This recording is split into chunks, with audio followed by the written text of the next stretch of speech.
don't think you know anything about Harry Styles. Our communities. Gonna talk about it again, so I told y'all so. Our culture.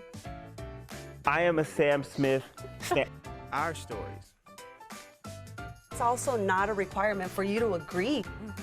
Our opinions. This is a Culture Report.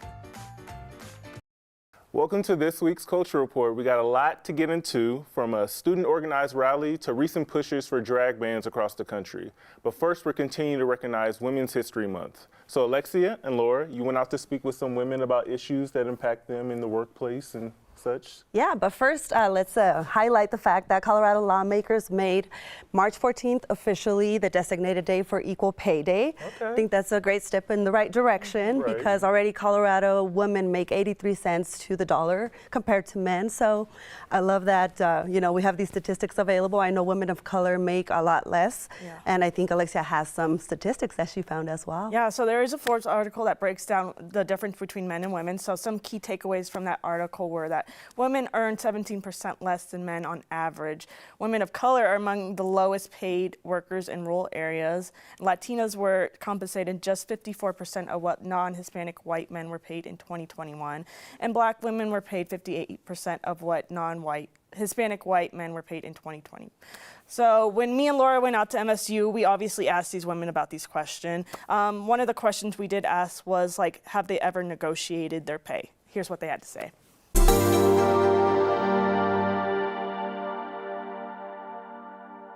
Every job I've ever had, I've had to negotiate my pay, and I've had to justify why I need to be paid equally with any of the men I work with, or women as well.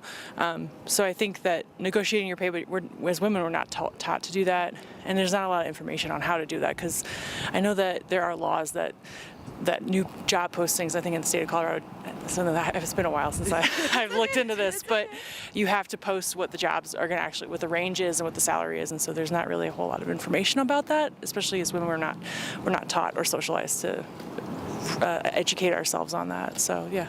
Yes, I do. Yeah, I just try to convince my boss to please pay me more. I promise I'm enough. I have a sister that fought for her position at a workplace, not going to mention what workplace, and it got passed over by a male. But so then the next part that she wanted to work for, she pushed herself into it and was like, if I don't get this, then I'm not going to stay in a work environment that doesn't support me as a woman. And she set her foot down, and I think that's what a lot of women need to do. Loved it. I love their responses, and I love how well educated they are about, negotiating for it. Here in Colorado, some of the steps that they've taken, we have laws where they have to post like job postings and the salary ranges, which I think is a great idea, because, how else do you hold companies accountable for paying equally? Yeah, and talking about it more too. Absolutely. I like to keep stuff on the hush-hush. Yeah, I love when I first started applying for jobs in Colorado that I was able to see the pay, because most times, companies will get you all the way to the end of the interview and then tell you what you're actually going to get paid. So it's nice that they do have this, so it's available for everyone, especially for us women, so we know what we're getting paid up front. Have you ever had to negotiate your pay, Alexia? I have never done it. I haven't really been I've been in the news industry for about 4 years, so I haven't done it yet. I asked for a raise once, and I got shot down, but I never negotiated. I wish that was taught in high school. So when you go into a job market, you know how to negotiate. Yeah. Yeah, because I think as women, we feel like we're just lucky enough to get the job, but we never really question why are men getting paid this amount? Why am I getting paid less? I don't know. I think we still have to have those conversations and teach the younger people to make sure they get out there and ask for it. Yeah. Go ahead. When I transitioned back into the civilian sector from the military, that was kind of the one thing that kind of was jarring to me, was how pay wasn't transparent. So in the military, you got the military pay chart, and based on your rank, it's like a chart, and based on your rank and how long you've been in, it tells you what your base pay is.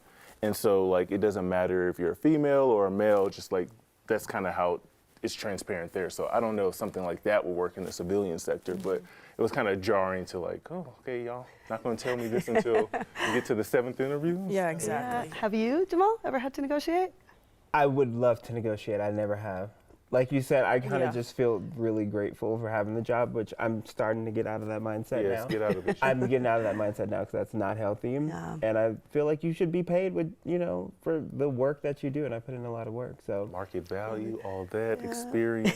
absolutely. And like I said, more transparency when it comes to Right. pay, because like you won't know that your coworker, like you won't know if Ashton's getting paid more than you.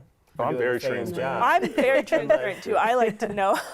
Yeah. I want important. everyone to know how much think- I make, just so people can be like, "Oh, that doesn't seem right," or someone else can step up for me or something like that.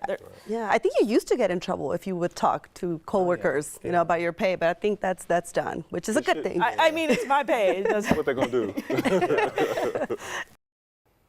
Right now, several states across the U.S. are pushing restrictions on drag performances. Tennessee became the first state to actually make it happen. The law kicks in on April 1st and would ban adult cabaret entertainment on public property or in locations where it could be viewed by minors. The ban includes topless dancers, go-go dancers, exotic dancers, strippers, and male or female impersonators or anything similar. So today we'd like to welcome Lala to the Culture Report. She's a drag entertainer and MC from Denver, Colorado. Thank you so much for having me. I'm excited to be here. Welcome. We're so excited to have you here. First off, I just want to know, just a little background, like how long have you been doing drag?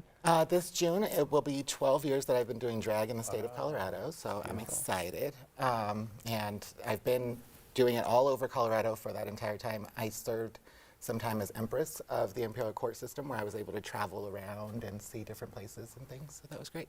Beautiful. Now, with these drag bands, I know drag one is really prevalent in nightclubs, maybe brunches. Like, how does legislation like this, like, really impact the community? Because I know drag brunches might be included in that, and I know a lot of people, that's how they pay their rent. Absolutely. There's no clear definition to this legislation that's coming out that defines what is a safe event and what is not to them, as far as brunches versus night shows and things like that. And it's important that we really focus on how important the drag community is to queer life. RuPaul recently said that drag entertainers are the Marines of the queer community, and it's true. Like, they have led the charge for us for so long, and this is like very important that we stand up for them right now. Absolutely. And When you guys dress up as, drag entertainment attire, what does that mean to you? Like, what kind of expression is that for somebody that's seeing it?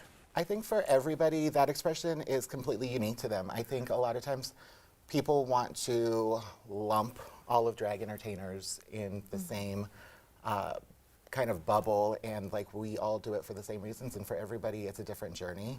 For myself, dressing in drag has been a way for me to explore my gender, for me to accept myself as a Latin woman and to own that strength in myself. And for like a lot of people, it can be that too. It can be empowering. I love it, Lala. And I've seen you in action. We actually met at an event previously where Jordan and Lala were emceeing that day and looked amazing, by the way. There we go. Has your passion changed for drag since, especially nowadays, since so much restrictions have come out? Like, does that affect how you go into each performance? I don't think that anything has really changed as far as the performance. I think that we have always kind of felt this uneasiness about everything, so we've never really settled in and stopped fighting. I think this ignites a new fire in everybody, for sure. I've seen in drag spaces where we have seen a lot more accepting families and accepting community members and things coming out to show support in full droves, so we love that. And like, drag can really be just a fun, wholesome thing. I know a lot of people like think it's like taboo or, inappropriate, but I'm not sure if they're just not being exposed to different kinds of drag or if they just have one image in their mind. But I'm like, when I see it, it makes me so happy, and I know it saves so many people's lives. So like, what would you like to say to people that are maybe on the opposite, that oppose like drag?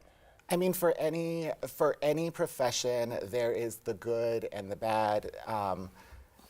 Everybody is completely individual, and for us to, judge all reporters based on, one specific reporter or grouping of reporters, is wrong. And in this instance, where we're grouping an entire group of drag entertainers saying that they all entertain in a certain way is completely wrong. Like, I'm telling you, you're not going to get me in a bodysuit anymore. I'm over the age of 30. So, like, for me, like, the body thing is not so much a part of my performance, but for some people it is. And they work in specific venues that are safe for that. Right. They work in specific venues that are safe for the people to witness these things. So, like, we know what spaces are designated for certain performances. And I think that with everything going on now, we have been a lot more careful about making sure that those safe spaces continue to stay safe for everybody.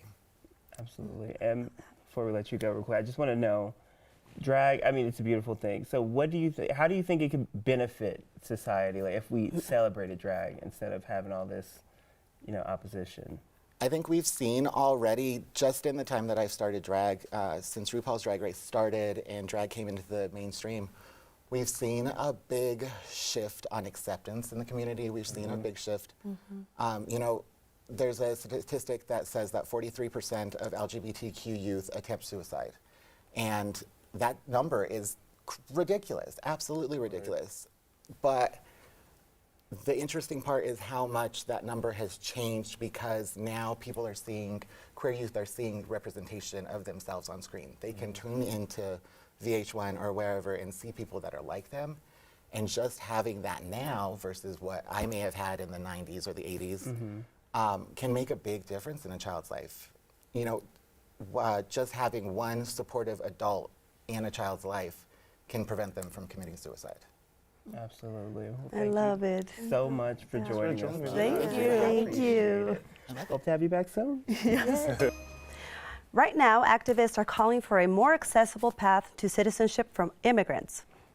The Colorado Immigration Rights Coalition and community members gathered at the state capitol this weekend.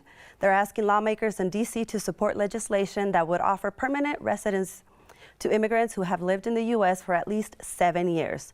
Let's take a look at what Omar Gomez with the United for Immigration had to say.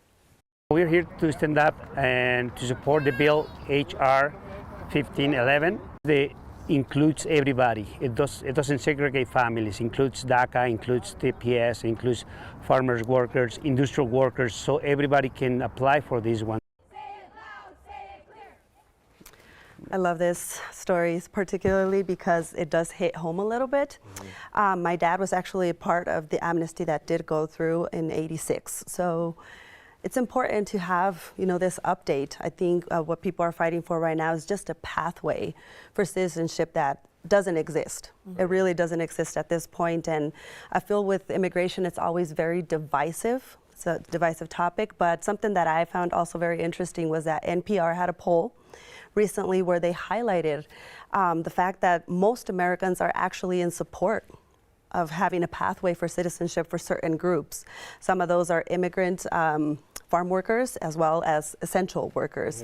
And 2/3 of Americans actually want immigrant children that, you know, that came to the U.S. as children, dreamers, to actually have that pathway. So if so many people are, you know, supporting it, I still am like baffled to see that Washington hasn't made that change.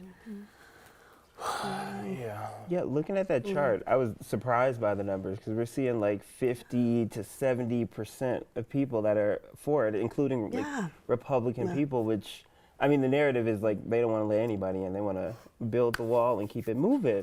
But yeah, so when I saw that, it was really eye-opening for like people to make those generalizations. So I'm not sure if they're voting and they want to make these changes. I'm not sure whether or not. Yeah, I just think they are not even understanding what the problem is. Some are like focusing on all the people on the border, and some are focusing on getting a pathway. I think it starts with them understanding that, you know, there's got to be some pathway, something to make it easier, because already there's huge backlogs for cases that are going through. The last change, like I said, they made was in '86. Wow. So it's a long time ago. That's over 30 years. I know. And I did notice, like you said, they said just for select groups like farmers and whatnot. So it's like, do they just support it just for people that want to do the jobs that they don't want to do? Or, That's what I would call essential workers too. I mean, honestly, I think those are some of the jobs that, you know, we need people to work them. But if you don't have a pathway for them to get here, we're going to be, you know, running into these issues where we can't have those employees fill those jobs. Well, it's important like groups like this continue to lead the charge in issues like this, especially with immigration. So Absolutely. hopefully we see some change and reform happening. An old derogatory chant is getting renewed backlash after earlier this month, a crowd was heard singing the anti-gay chant at a Colorado Rapids game. Back in 2021, the use of it caused FIFA to force Mexico to play 2 World Cup qualifier games without any fans as punishment. Despite that, fans still haven't stopped using it.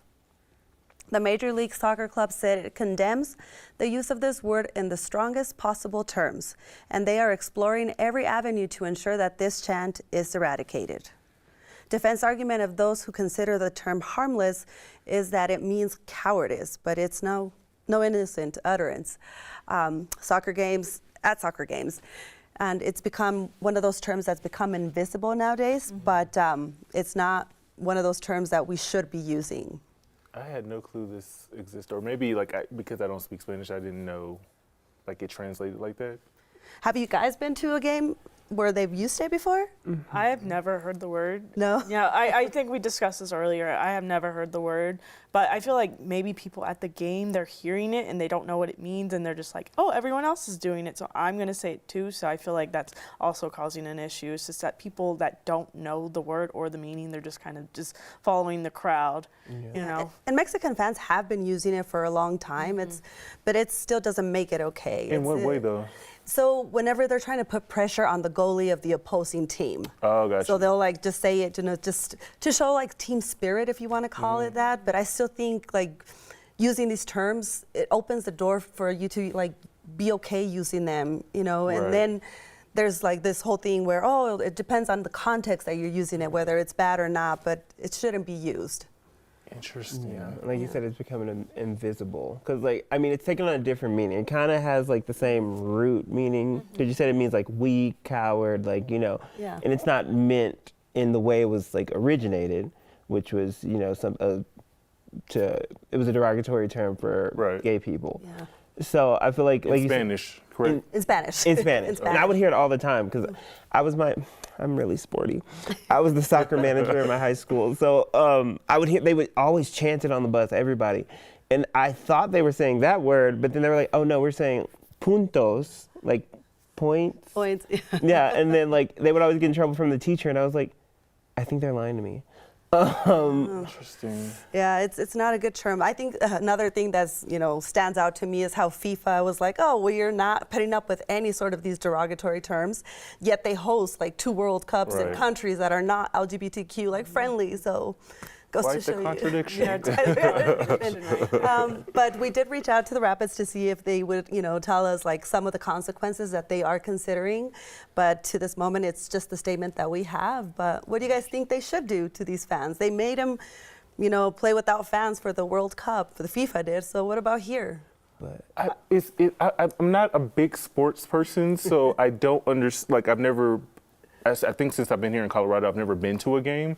So I don't know, is that like just at soccer games or is it at other basketball and football and baseball games? Soccer. It's a soccer thing. Only heard. It's a soccer thing. Yeah. It's mostly like to the opposing team and mainly Mexican fans. But yeah, again, I think there's other ways to show team spirit. Right, yeah. I don't know what they should do. I don't know if they can do anything. I mean, what if one person's screaming and one person in the middle of the crowd is just like, I'm not saying anything, but I'm in the middle of all these people chanting. Are they going to kick that person out? How are they going to know? Right. Yeah. But didn't you say like the Mexican teams removed the fans? Yeah, so during the World Cup, FIFA took it upon themselves to like punish the Mexican team, and they played 2 games with 0 fans. Okay, that's what they should start then. But that's all the fans. Like, I mean, I guess maybe that will encourage everyone to not do it because they're like, okay, well, I don't want to be the one to ruin it for everybody. Right. Yeah.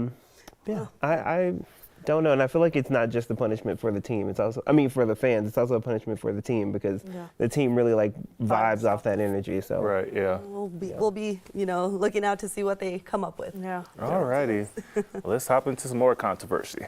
This past Sunday, the 95th Oscar Awards took place, and it was an exciting one. We saw the first for the show and even a sneak peek at one of the most anticipated movies of the year. Here are some of those moments. We finally got the trailer to The Little Mermaid. Halle Bailey and Melissa McCarthy introduced the trailer at the awards show. We got a glimpse of Ariel's underwater world and the first look at Prince Eric and Ursula. The movie swims into theaters on May 26th.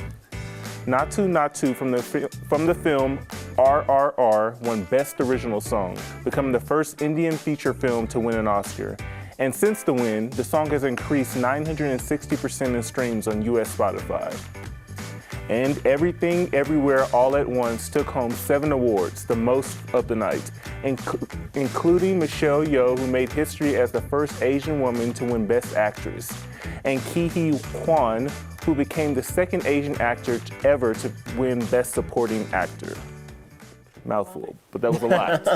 I mean, it's good that we have a lot to celebrate, though. Yeah, I love it. And so much culture. One other thing I want to mention is Ruth E. Carter. She won for Black Panther, the costume design, and now she became the first black woman to have 2 Oscars. And I was so confused when I read that, because I was like, oh, did they mean like, oh, first black woman to like in that category? 2 Oscars in one night? But no, in just general? I didn't just know have that. 2 Oscars. Yeah. So like that's crazy to me. I had no clue. Yeah. Honestly, I did not know. So this. shout out to her. She ate that up.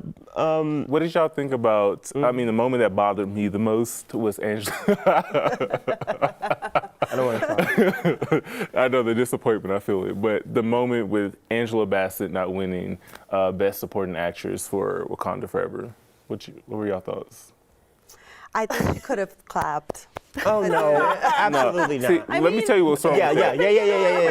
I mean, if it would have been the other way around and they would have had the camera on Jamie Lynn, they would have probably been really mad at her had she not clapped. We would have been having a different conversation had that happened because this is a black woman. But I don't feel like a black woman has to perform for others, especially in the face when something is low-key disrespectful. It was, and it's like, she's not typically like this. This was a big night for her because she hadn't been nominated since 1993. But what's love got to do with it? Which she lost. So I'm like, in my head, when I saw her, it broke my heart because I'm thinking like, she's like, oh, I've been waiting 30 years for this nomination. And she thought like, this is gonna be it. This might be my chance. So 30 years of anticipation for something that she really had in the bag. Like, I've seen them all, like all the performances, and like she really had the best. It was amazing. Right. It was like she made. It broke my heart to like watch her, like watch that reaction. Right. I knew what she was feeling and just the disappointment and like the disrespect, the disregard for someone who's had such a legendary career, and then to bring this character on screen in this iconic movie and just to be overlooked, I don't know, really bothered me. I turned the TV off after that happened. Yeah. Well, they weren't suffering with viewership. It looks like they like surpassed the Emmys and the Grammys. So I mean, there's still an audience out there, which is very interesting. I thought with it being like not controversial this year. I think people wanted to know how they were going to handle the slap from last year. I think that's why a lot of people tuned in. They're like, how are they going to handle it this year? He was fine. Yeah. Guillermo del Toro did actually win for Pinocchio. I was quite excited to see that. So I was like, yeah, representation. I love that. I was happy about Natu. Let's not get started. Nope. It's a whole other conversation. Right. But yeah, no. RRR was great. Y'all need to see it. It's over 3 hours, and you have to read a lot of subtitles, but it's really, really good. Natu was amazing. So, yeah, it was a really good night. And also, just real quick, Tim's. Did y'all see the Tim's with the fashion? Yes. Oh yeah. The iconic fashion. That seems to be like behind Angela Bassett. That's like the most talked about thing I'm seeing. Do you think she was in the wrong for having her that dress? Whatever. For me, like if I ever make it to that point in my career, I'm going to be as extra as possible. So I'm going to show up in all my glory and fashion. So like she did. So I commend her. I thought it was, I hate whoever was sitting behind her probably couldn't see anything. I know, that was so unfortunate. I think there was a guy. He tweeted, I was the one. And the guy sitting next to her was also over there like, But I mean, like, it was her moment. Yeah, but overall, it was great to see so much representation, and I believe Everything, Everywhere, All at Once became the most awarded show in history. So It was really good seeing all of them. Well deserved, for sure. all right, so let's go into some more good news. This is the good happening in and around our community, so this is the good news. In the midst of a wave of anti-trans legislation, one convenience store is advocating for trans rights and isn't afraid to speak out. The gas station chain Come and Go recently tweeted its support for trans children in a tweet that read, "Protect trans kids, period." And astronaut Katia Echazarreta, who in 2022 became the first Mexican woman to travel in space, has been honored by Mattel with her very own Barbie doll. On her Instagram, Katia said she was honored to be a part of the Barbie Role Models campaign, adding that this one-of-a-kind Barbie is here to represent all little brown girls who dream of the stars. All right, and in this TikTok video, a boutique store owner out of Charlotte, North Carolina is showing some hype. It's shown hyping up this young girl as she tries on prom dresses. At the end of the video, she says that this dress that is $700 will be given to her for free. The boutique Juicy Body Goddess is known for carrying dresses up to size X and making sure women with curves feel confident in whatever they wear. Absolutely. And this week I had a chance to go see the 10-time Tony Award-winning Broadway musical Fiddler on the Roof, which follows a Jewish family in early 20th century Imperial Russia and a father striving to protect and maintain his Jewish traditions and culture, the same culture that's historically been under attack, especially within the past year. For this tour, they're taking time at the end of the show to dedicate it to the people of Ukraine and using the show to celebrate Jewish culture. It was really a beautiful moment. All right, thank you for joining us for this episode of The Culture Report. We'll be back next Thursday to continue the conversation right here on 9news.com and our free 9 News Plus app.